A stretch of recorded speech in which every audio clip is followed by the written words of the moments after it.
Hi guys, மகாபாரதத்தோடு வாழ்வோம். பாண்டுவோட மனைவியரை பற்றி பார்க்க போகிறோம். அந்த குந்தி போஜனுக்கு அவருடைய நாட்டை சுற்றி சிறு சிறு நாடுகள் நிறையா இருக்கும் இல்லையா, அதனால் நிறைய அச்சுறுத்தல். அதாவது இவரை துரத்தி விட்டுட்டு இவருடைய நாட்டை தன்னுடைய நாட்டில் சேர்த்துக்கணுங்கிறதுக்காக நிறையா சதியெல்லாம் நடந்திருக்குது. இதெல்லாம் அந்த காலத்தில் சகஜம்தான்.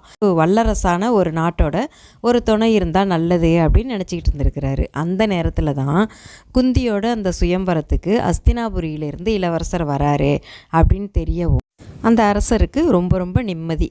அப்பாடா, இனிமேல் நம்ம நாடு தப்பிச்சுக்கும், நம்ம பொண்ணு அந்த இளவரசருக்கே மாலையிடட்டும், ஆண்மை இல்லாட்டியும் பரவாயில்ல. சுயம்வரம்னா உடனே அந்த பொண்ணு தான் இஷ்டத்துக்கு போயிட்டு ஒரு அரசருக்கு மாலையிடலாம், அதெல்லாம் சாத்தியமே இல்லை. அந்த பொண்ணுக்கு அந்தளவுக்கு எதுவும் தெரியவும் போகிறது கிடையாது. அரசர் என்ன சொல்கிறாரோ அந்த மணமகனை தான் அது தேர்ந்தெடுக்கும்.